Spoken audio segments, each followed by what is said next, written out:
Hi అందరికీ. ఈరోజు నేను కొంచెం భయంతో కూడిన ఒక క్యూట్ అడ్వెంచర్ చేయాలి అనుకుంటున్నాను. ఈ చిన్న ఆవు పిల్లని చూస్తున్నారా, ఎంత ముద్దుగా ఉంది కదా. కానీ హానెస్ట్లీ చెప్పాలంటే నాకు కొంచెం భయం ఎక్కువ. అంటే ఆవులంటే సినిమాల ప్రభావం ఏమో తెలియదు కానీ, అంటే ఏదైనా రెడ్ కలర్ డ్రెస్ వేసేసుకుంటే మీదికి వచ్చేస్తాయి ఇలా. దీనివల్ల అవి దగ్గరికి వచ్చిన ప్రతిసారి నేను సైలెంట్గా బ్యాక్ స్టెప్ వేసేస్తాను. కానీ చూసిన వెంటనే ఆ చిన్న కళ్ళు, ఆ క్యూట్ టైల్ చాలా ఇన్నోసెంట్గా ఉంటాయి కదా. సో నాకేమనిపించిందంటే, మనం కొన్నిసార్లు భయంని ఫేస్ చేసేస్తే కొన్ని క్యూట్ మెమరీస్ అనేవి క్రియేట్ అవుతాయి కదా.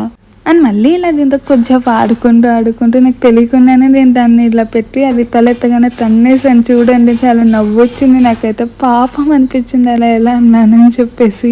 అండ్ ఫైనల్గా అయితే దానికి ఒక ముద్దు ఇచ్చేసి ఒక హగ్ ఇవ్వడానికి కూడా ట్రై చేశాను. బట్ లాస్ట్కి అయితే ఒక హగ్ కూడా ఇచ్చేసాను. And I felt so happy and share చేసుకోవాలనిపించింది, అందుకని చేసుకున్నాను. అంతే మరి, బాయ్.